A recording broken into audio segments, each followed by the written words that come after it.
Nagsana naman ang mga batang namamalimos sa mga kalye lalo na ngayong papalapit ang Pasko. Tiniyak naman ng DSWD na walang mga namamalimos na biktima ng bagyong Yolanda. May nustigo si Ian Cruz. Pag malapit na ang Pasko, karaniwan na ang mga ganitong tanawin sa Metro Manila. Mga namamalimos sa kalsada. Ang isang waiting shed sa MacArthur Highway sa Potrero, Malabon, nagmistulang pugad nila. Kasi maganda po dito eh. Bakit?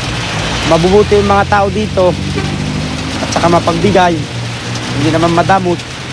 Ang kinikita namin po bawat sa isang araw, minsan 200, minsan 150. Nagpakilala mga katutubo na mula sa Pangasinan ay dumayo raw sa Metro Manila para mamasko. Ang mga bata na kasama nila, di alintana ang panganib, karaniwang sumasampa sa mga pampublikong sasakyan para mamalimos. Pwede naman, kaya lang kung may maibibigay, di ba? Wala lang persahan. Minsan sa pilitan ba, ganun. Syempre ako hindi na ako nabibigay talaga dahil parang, di ba, taon-taon ganun lagi. Nakakapurwisyo sa mga pasahero, saka sa aming mga driver. Dahil pag yan mga pinababaan ninyo mga yan, pinapalo ang mga stoplight namin.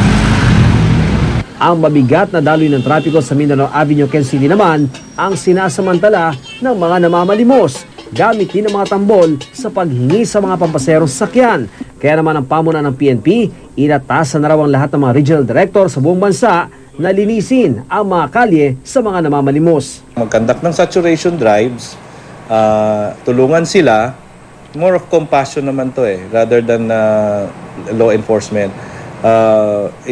I-turn over sila sa DSWD. Dati nang maipinalabas sa memo ang DSWD laban sa panghihingi ng solicitation at limos sa mga bahay at public transport. May kani-kanilang ordinansa na rin ang iba't ibang lungsod laban sa pangmalimos at pagbibigay ng limos. Alam ko ho, napakahirap, lalo na yung lalapitan kayo po kayong magbigay. Dahil hanggang may nagbibigay, hindi po talaga aalis sa kalsada. Tiniyak naman ng DSWD na walang Yolanda victims na namamalimos sa kalsada. Lahat ng biktimang nasa Maynila ay nasa DSWD shelter na raw o nasa kani-kanilang mga kamag-anak. Ian Cruz, GMA News.